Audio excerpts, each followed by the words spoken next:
le forze sociali economiche di questo territorio facciano massa critica perché la fondazione funzioni meglio e venga messa in sicurezza. Non dimentichiamoci che io vorrei capire cosa potrebbe essere stato Treviso senza l'intervento della fondazione in questi anni. Questo è il giudizio di un veterano dei rapporti con Fondazione Cassamarca e con il presidente De Poli. Sartoro, oggi presidente degli artigiani, contrattò il passaggio nella sede di Confartigianato alla Piani e fu la prima istituzione a prendere casa nella tanto contestata cittadella delle istituzioni.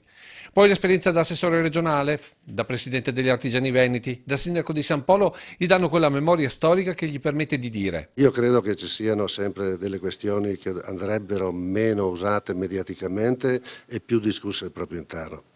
Io credo che ci sia effettivamente magari anche la necessità di un cambiamento sulle persone che hanno una certa età, però quello che mi stupisce è che creino tutta questa confusione, che quelli che prima andavano sempre a suonare il campanello a De Poli e adesso perché non ci sono più i soldi dicono che non va stato bene. L'ultima domanda inevitabile è per il dopo De Poli. Questo non devi farlo a me la domanda, questa è una domanda che io non ho, se avessi la possibilità di nominare potrei anche espormi, ma siccome non ce l'ho, sicuramente credo che le condizioni anche di superare questo momento un po' di criticità, come è stato nel passato, chi si siederà al tavolo troverà sicuramente una soluzione per il bene non solo della Fondazione, ma di riflesso anche di quello che la Fondazione fa nel territorio. Anche se, conoscendo bene il presidente, il passaggio potrebbe non essere a breve. Fino adesso non mi pare che anche dalle dichiarazioni dell'ultimo periodo e degli ultimi tempi, anche degli ultimi giorni, sia tanto intenzionale a pensare al dopo di sé, perché lui pensa di stare là almeno fino a quando scade il mandato.